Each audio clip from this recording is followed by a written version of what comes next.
Engineer! Kumusta? Ayos tinagamit mo itong bagong SDI mo kamusta naman ang experience mo dito sa bagong SDI mo?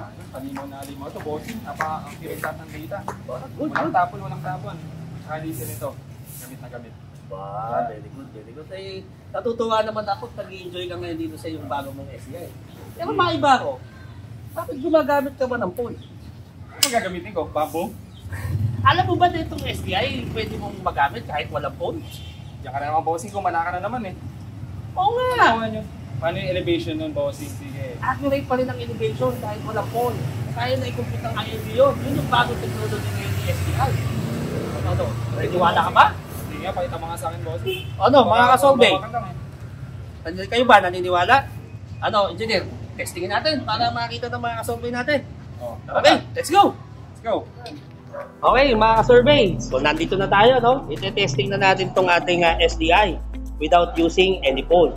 Pero before that, kailangan muna natin na mag-measure ng isang point para meron tayong point comparison. Para ma-check natin kung accurate ba talaga. Okay? So, engineer, mag-shot muna tayo ng initial point natin, no? Na naka-bubble tayo. Okay, dito muna tayo tulungan na kita, engineer. Mukhang pasmado yung kamay mo eh. Ako, patay tayo dyan. So, sige. Point survey. And simply measure. Off ko na yung tilt. Okay, so meron na po tayong initial point, mga ka-survey. So ngayon, tanggalin na natin itong ating phone. Aba, kalokohan yan, bossing ha. Pero huwag natin itapon yung phone, no? Baka pulutin ng iba. Sayang din to, no? Okay, baba muna natin. So, pakita na natin sa kanila, engineer, yung ano. Okay. So, ay, teka, bossing. Ako muna mag-aawak niyan. Baka tinatayin mo lang ako eh. Wala kang tiwala. O, sige. Mawak, para sabihin mo naman eh, kalokohan mo eh. Oo, baka sabihin mo naman, binamagic ko yung mga points, no? So, okay. Engineer, so i-on lang natin yung ating IMU. Ay, sorry, yung ating laser, no? Okay. Okay. So, target lang natin doon sa ating point, no? So, by the way, pagka gumagamit tayo ng ADM, hintayin nating mag-green itong ating reliability para mas accurate mga ka-survey yung ating reading, no? So, pwede ko rin i-zoom yan, okay? Para ma-target doon sa point. O, sige, engineer, point mo nga doon sa, sa point, no? Para i-measure natin yan. Okay. Okay, so next point tayo, engineer. Next angle pala, sorry. So, next angle, para ma-verify natin. Oh, pwede, taas mo, engineer, oh.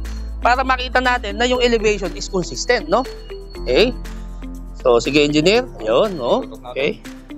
Sabihin mo lang pag ready ka na, engineer. Okay, yan. So, meron tayong dalawang shot na points, no? Into different angle, different height. So, tingnan natin na, engineer, ngayon yung data. Okay. So, punta lang tayo dun sa mga point shot natin. Okay. So, makikita natin dyan sa Northings natin. Ito yung nakabubble, yung kulay blue, no?